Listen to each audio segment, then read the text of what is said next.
Assalamualaikum warahmatullahi wabarakatuh. Nama saya Taufik Iqbal Guraha. Di sini saya akan menjelaskan jawaban dari tugas besar 1 mata kuliah pengantar Database Administration. Sebelumnya di sini saya telah membuat skema tabel yang berdasarkan dari soal yang ada. Itu ada tabel prestasi, mata kuliah, dosen, dan mahasiswa. Dan dari masing-masing tabel ini saya sudah mengisi data-datanya. Kemudian kita lanjut saja pada soal pertama. Tambahkan atribut agama pada tabel dosen. Oke, pertama kita cek dulu pada tabel dosen di sini. Select from dosen. Kita jalankan query-nya. Nah, maka dapat dilihat di sini saya belum menambahkan atribut ya. Untuk menambahkan tabel agama, atribut agama, kita bisa menggunakan perintah alter table dosen @agama varchar 50. Langsung saja kita jalankan query-nya. Sudah sukses. Sekarang coba kita cek lagi pada tabel dosen. Nah, maka dia akan menambahkan atribut agama pada tabel dosen. Langsung lanjut ke nomor 1. Tampilkan semua field pada semua tabel mata kuliah yang mempunyai SKS sama dengan 3 dan menurutkan secara menurun berdasarkan nama mata kuliah. Oke, di sini kita langsung saja men-select dari mata kuliahnya, tabel mata kuliah, di mana SKS-nya sama dengan 3 dan diurutkan berdasarkan nama mata kuliah secara menurun. Secara menurun itu berarti descending. Descending itu dalam artian secara terbalik, kalau misalnya alfabet ya, dari Z ke A. Saja kita langsung execute pada program ini, pada query-nya. Maka akan muncul ya. Di sini telah menampilkan datanya secara descending dan hanya menampilkan data SKS yang sama dengan 3. Kalau kita lihat pada tabel select from pada tabel mata kuliah, di sini sebelumnya saya memiliki satu mata kuliah yang memiliki SKS 2, tapi tidak ditampilkan tadi ya. Oke, langsung lanjut lagi pada nomor 2. Tampilkan semua field dari tabel biodata yang tinggal di Jakarta dan mempunyai kode pos. Di sini saya langsung saja coba kita cek dulu pada tabel mahasiswa. Pada tabel mahasiswa sini kita memiliki 3 data ya, 3 record yang tinggal di Jakarta. Tapi hanya 2 saja yang memiliki kode pos. Itu pada record dengan nama Denny Farzumar dan Jessica. Langsung saja kita jalankan program yang ini. Select from mahasiswa, where kota Jakarta, dan n kode pos not like double percent. Not like double percent ini berfungsi untuk menampilkan kode pos yang memiliki nilai. Nah, dia menyatakan 2 data saja, karena satu data lagi dia tidak memiliki kode pos ataupun memiliki nilai 0 pada kode posnya. Lanjut pada nomor 3, tampilkan NPM nama dan nama mata kuliah dari mahasiswa yang memiliki nilai final lebih kecil dari 60. Berarti di sini kita perlu men-select tabel prestasi dengan field NPM, tabel mahasiswa dan NPM nama, dan juga tabel mata kuliah dan field nama underscore MK.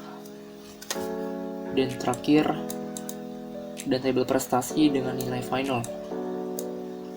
Lalu kita menggunakan from prestasi, kita join ke tabel mahasiswa on prestasi.npm sama dengan mahasiswa.npm, dan kita juga menjoinkan ke tabel mata kuliah on prestasi.kodemk sama dengan mata kuliah.kodemk. Di sini kita menggunakan kondisi di mana nilai final atau nilai underscore fin lebih kecil dari 60. Oke, langsung aja kita jalankan query-nya, kita execute. Nah, maka akan dilihat di sini sudah menampilkan data nilai yang kurang dari 60. Lanjut lagi pada nomor 4. Tampilkan NPM dan nama mata kuliah dan nama dosen dari mahasiswa yang mengambil mata kuliah perancangan sistem. Ini tidak jauh berbeda pada soal sebelumnya, hanya perbedaan pada kondisi where. Di sini where-nya kita menggunakan nama mata kuliah dengan perancangan sistem. Langsung menjalankan saja programnya.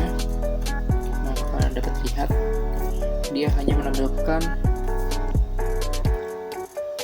pada mata kuliah perencanaan sistem saja. Langsung lanjut pada nomor 5. Tampilkan NPM, nama mata kuliah dan nilai total dari mahasiswa yang memiliki nilai total lebih besar dari 100. Dan urutkan data berdasarkan nama mata kuliah.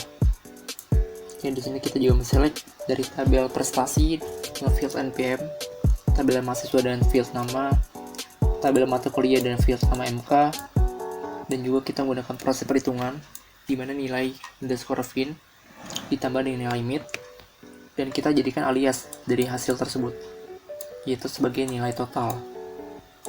Yaitu dari tabel prestasi kita joinkan ke tabel dosen on prestasi.kode dosen sama dengan dosen.kode dosen. Kemudian kita juga joinkan ke tabel mahasiswa on prestasi.npm sama dengan mahasiswa.npm.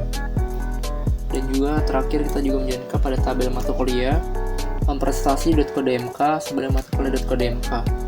Dan kita dimana menggunakan sebuah kondisi nilai final ditambah nilai mid lebih dari 100 dan diurutkan berdasarkan nama mata kuliah secara ascending. Ascending kebalikannya dari descending, yaitu diurutkan secara berurut. Sini aja kita jalankan programnya. Nah, maka akan dinampilkan semua data yang memiliki nilai total lebih dari 100. Kalau dilihat dari nama mata kuliah pun juga sudah terurut dari A hingga ke Z. Sudah diurutkan datanya berdasarkan nama mata kuliah. Oke, lanjut lagi pada nomor 6. Soalnya tampilkan nama mahasiswa, nama mata kuliah, nilai mid test dan nilai final test yang mengambil mata kuliah dengan kode TI 221. Berarti di sini kita men-select tabel mahasiswa dengan field nama, tabel mata kuliah dengan field nama MK, terus kemudian ada tabel prestasi dengan field nilai mid, dan tabel prestasi dengan nilai dan field nilai final. Dan from prestasi join mahasiswa on prestasi.npm sama dengan mahasiswa.npm. Terus kemudian kita juga menjoinkan pada tabel mata kuliah on prestasi.kodemk sama dengan mata kuliah.kodemk. Sebenarnya kita juga menggunakan sebuah kondisi prestasi.kodemk sama dengan TI 221. Langsung saja kita jalankan programnya. Nah, maka dia menandakan nama mata kuliah yang memiliki kode TI 221. Kalau kita dapat lihat pada tabel mata kuliah, nah di sini kalau dilihat kode mata kuliah TI 221 itu adalah mobile programming Android. Berarti tadi sudah benar, yang ditampilkan hanya nama mata kuliah mobile programming Android. Lanjut lagi pada nomor 7. Tampilkan jumlah dari mata kuliah yang diajarkan pada tabel prestasi. Sini kita perlu meng-count atau menghitung jumlah dari kode mata kuliah. Kemudian kita jadikan alias sebagai jumlah mata kuliah dari tabel prestasi. Langsung saja kita jalankan programnya. Kita execute query-nya. Nah, maka dia akan menampilkan jumlahnya adalah 8 mata kuliah. Kemudian pada nomor 8, tampilkan kode dan nama dosen mengajar lebih dari satu mata kuliah. Di sini kita men-select tabel prestasi dan field kode dosen, tabel dosen dan field nama dosen, dan di sini kita menghitung kode mata kuliah dan kita jadikan jumlah. Dari prestasi join dosen on prestasi.kode dosen sama dengan dosen.kode dosen. Kita menggunakan grup by nama dosen, prestasi.kode dosen, dan having count kode mata kuliah lebih dari 1. Langsung saja kita jalankan query-nya, kita execute. Nah, maka dia akan menampilkan nama-nama dosen yang mengajar mata kuliah yang lebih dari 1. Lanjut pada nomor 9. Tampilkan nama dan nilai mid test lebih besar dari 75. Nah, gunakan perintah subselect. Di sini pertama kita select tabel mahasiswa dengan field nama, tabel prestasi dan field nilai mid. From prestasi kita menjoinkannya pada tabel mahasiswa on prestasi.npm sama dengan mahasiswa.npm. Dengan kondisi nilai mid lebih dari any, kita menggunakan perintah select lagi dengan nilai mid dari prestasi, di mana nilai mid lebih dari 975. Sehingga kita jalankan query-nya, kita execute. Nah, maka dia akan menggunakan semua data nilai mid yang lebih dari 75 dengan menggunakan perintah subselect. Perintah subselect ini dalam artian dimana ada select, di query select itu di dalamnya ada perintah select lagi. Oke, sekian itu saja yang bisa saya tampilkan, kurang lebihnya mohon maaf. Bila itu, wassalamualaikum warahmatullahi wabarakatuh.